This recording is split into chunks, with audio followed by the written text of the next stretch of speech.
Hola, bienvenidos a todas. En este video mostraremos cómo resolver un ejercicio de optimización con una restricción utilizando el método de multiplicadores de Lagrange. El ejercicio es el siguiente. De todos los paralelepípedos rectangulares que tienen la diagonal dada, halle el que tenga el mayor volumen posible.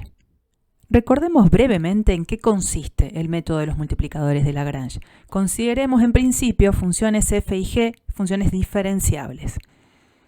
Para determinar los valores máximos y mínimos de una función f sujeta a una restricción que se puede escribir de la forma g de x y z igual k, y suponiendo que estos valores que estoy buscando existen y que el gradiente de la función g es distinta al vector nulo sobre todos los puntos que se encuentran cumpliendo con la condición, lo que vamos a hacer es lo siguiente. Vamos a determinar todos los valores x, y, z y lambda que satisfagan estas condiciones de manera simultánea, es decir, que el gradiente de f sea paralelo al gradiente de g, y por supuesto la condición de estar buscando puntos que estén sobre la superficie brindada por esta condición.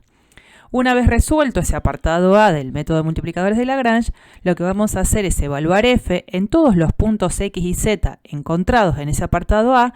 El más grande es el valor más grande de la función y el valor más pequeño es el valor más chiquitito de la función. El método es totalmente adaptable a funciones f y g diferenciables que dependan de dos variables. Para comenzar el ejercicio, primero hagamos un repaso acerca de qué significa una diagonal de un paralelepípedo. En este caso, la definición me dice que una diagonal en un paralelepípedo se origina por unir dos vértices que no pertenecen a una misma cara. Entonces, en este caso, si yo me paro sobre este vértice, aquí es donde puedo observar esta diagonal que está uniendo justamente dos vértices que no están sobre una misma cara. Lo que podemos hacer ahora es encontrar una expresión que tiene esa diagonal conociendo justamente las dimensiones que tiene este paralelepípedo. En este caso, si nosotros a este segmento lo consideramos con el nombre X, a este segmento con el nombre Y y a este segmento con el nombre Z, fíjense que la construcción es muy simple para encontrar una fórmula que me ayude a describir a los puntos que están en esa diagonal. En un primer paso, podríamos observar sobre esta cara que se conforma un triángulo rectángulo en el que tenemos los valores de los catetos y donde esta d chiquitita que está en violetita la podríamos escribir a partir de Pitágoras. D cuadrado es igual a x cuadrado más y cuadrado. Una vez encontrado una expresión para este valor de d chiquitita, es decir, de su cuadrado, podríamos ver en este plano la generación de un triángulo que también es rectángulo, en el cual sus catetos, uno es z, el otro es esta d chiquitita y la hipotenusa se corresponde con este valor de la diagonal. Aplicando nuevamente el teorema de Pitágoras, podríamos escribir que d chiquitita al cuadrado más z al cuadrado es igual a la hipotenusa al cuadrado, que en este caso es d mayúscula. Por supuesto, dado que d chiquitita al cuadrado lo habíamos obtenido en el paso anterior, obtenemos acá una fórmula concreta del cálculo de el cuadrado de ese valor de la diagonal. No nos olvidemos que una de las cosas que también tenemos que tener en claro en este ejercicio es cómo calcular el volumen del paralelepípedo. Volumen, que lo tenemos escrito acá debajo, es el producto de x por y por z. Volviendo entonces a lo pedido por el ejercicio, nosotros nos encontramos en la siguiente situación. El valor de d es un valor conocido para nosotros. Con ese valor debemos hallar las dimensiones del paralelepípedo recto de mayor volumen. Esa información la podemos compactar en este sistema, donde dejamos en claro que lo que queremos hacer es maximizar esta expresión sujeta a esta condición. Llevándolo de alguna manera a la plantilla que presentamos al comienzo del repaso del método de multiplicadores de Lagrange, x por y por z sería nuestra función objetivo, que en este caso es la función a maximizar, y la condición x cuadrado más y cuadrado más z cuadrado igual a d cuadrado sería esa expresión que en la versión general se escribía como g de x y z igual a k. Una de las condiciones de partida iniciales para comenzar con el método de multiplicadores de Lagrange era que tanto la función f, la función objetivo, como la función g, que es la que brinda la condición, tenían que ser funciones diferenciables. Bueno, en este caso las funciones tanto f como g son funciones polinómicas que son diferenciables en todo su dominio. Dominio que en este caso amerita que comentemos lo siguiente. Como x, y, z van a estar definiendo longitudes que marcan las aristas de este paralelepípedo recto, evidentemente x, y, z tienen que cumplir una condición inicial, que es la de que tienen que ser positivas las tres.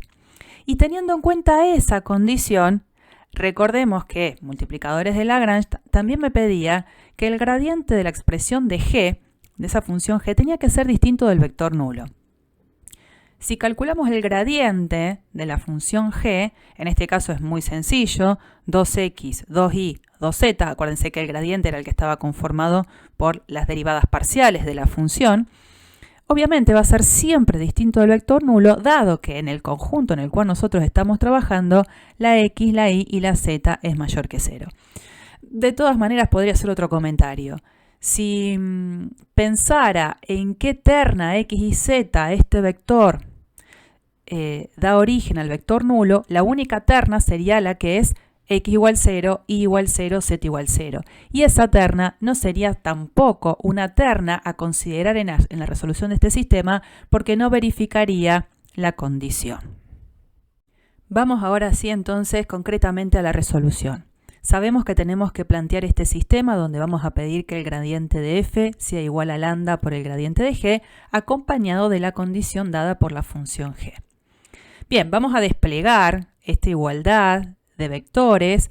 Cada vector tiene 3 componentes, por lo tanto esta igualdad se va de alguna manera a abrir en 3 ecuaciones. Esas 3 ecuaciones son las siguientes.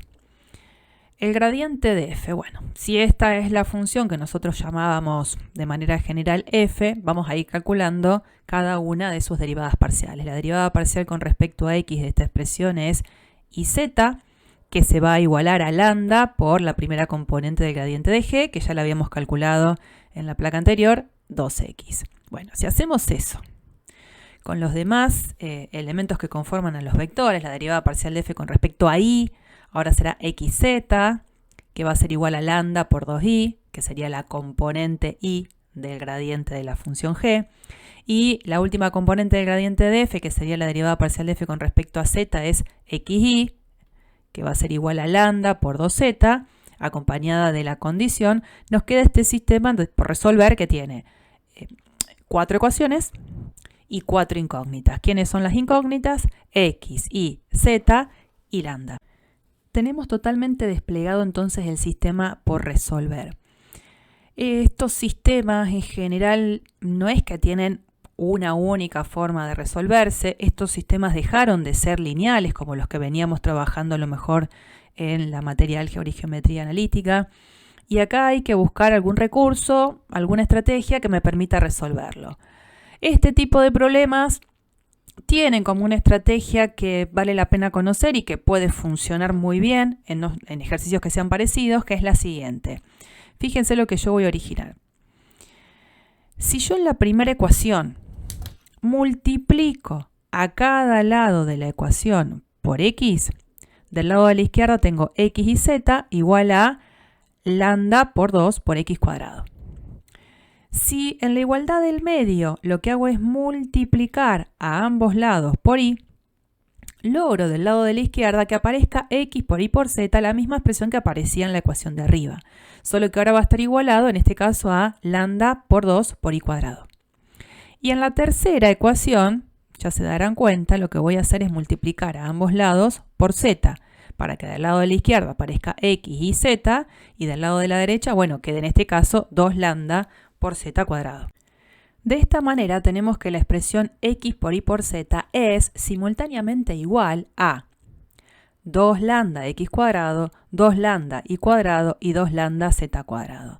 Entonces de esa manera nos quedamos con la igualdad de estas 3 expresiones en las que podríamos en estas 3 sacar 2 simplificándolo Y podemos considerar que lambda es distinto de 0 para poder a la vez cancelar el lambda y dejar la expresión que queda resumida, x cuadrado igual a y cuadrado igual a z cuadrado.